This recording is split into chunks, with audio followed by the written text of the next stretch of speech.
Hello बच्चों, let's read the question. The question is for an isothermal expansion or compression where delta W1 and delta W2 are the net work for expansion and compression respectively. तो हमें बताना है कि delta W1 और delta W2 जो हैं वो किस तरह के आएंगे, वो हमें बताना है। तो देखिए, इस क्वेश्चन को सॉल्व करने के लिए हमारा जो की कॉन्सेप्ट रहेगा वो हमारा क्या रहेगा, की कॉन्सेप्ट। सबसे पहले तो हमें पता होना चाहिए आइसोथर्मल प्रोसेस के बारे में। ठीक है, आइसोथर्मल प्रोसेस वो प्रोसेस जिसमें हमारा टेम्परेचर जो होता है, ठीक है, वो क्या रहता है, कांस्टेंट रहता है। टेम्परेचर जो होगा हमारा वो क्या रहेगा, कांस्टेंट रहेगा। टेम्परेचर कांस्टेंट है, इसका मतलब चेंज इन टेम्परेचर हमारा क्या हो जाएगा, जीरो हो जाएगा। अगर टेम्परेचर कांस्टेंट है तो डेल्टा टी हमारा होगा जीरो, और अगर डेल्टा टी जीरो है तो डेल्टा यू भी क्या होगा, जीरो होगा, जो हमारी इंटरनल एनर्जी है, क्योंकि internal energy is the function of temperature, जो डेल्टा टी के क्या होती है, प्रोपोर्शनल होती है एनसीवी डी टी। तो डेल्टा टी जीरो है तो डेल्टा यू भी जीरो है। तो फर्स्ट लॉ ऑफ थर्मोडायनेमिक्स से मैं कह सकती हूँ, जो मेरा क्या कहता है कि जो डेल्टा क्यू होता है, heat supply to the system, वो बराबर होता है delta W work done by the system plus delta W K, delta U K. तो डेल्टा यू तो जीरो हो गया, तो डेल्टा क्यू जो होता है वो मेरा डेल्टा डब्ल्यू के बराबर होता है फॉर आइसोथर्मल प्रोसेस। अब आइसोथर्मल प्रोसेस में अगर मैं आइडियल गैस इक्वेशन की बात करूं, PV equals to N R T से, तो N number of mole constant, R universal gas constant और टी टेम्परेचर, ये तीनों क्या हो गए आपके पास, कांस्टेंट हो गए। तो आइसोथर्मल प्रोसेस के लिए पीवी इक्वल्स टू क्या आता है, कांस्टेंट आता है। तो मतलब मैं लिख सकती हूँ P initial V initial equals to P final V final, ये इक्वेशन हमारी बन जाएगी।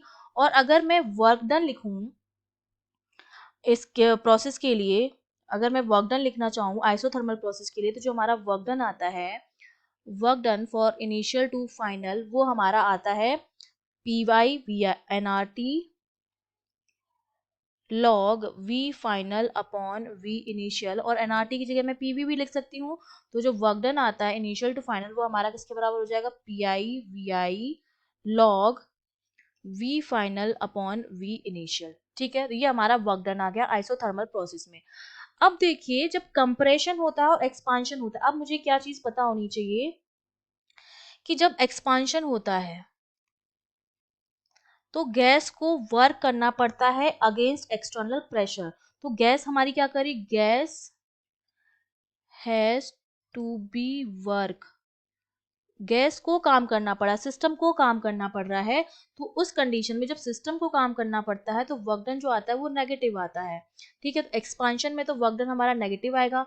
लेकिन जब हम कंप्रेशन की बात करते हैं तो कंप्रेशन में गैस पर काम होता है। ठीक है, work done on the gas होता है।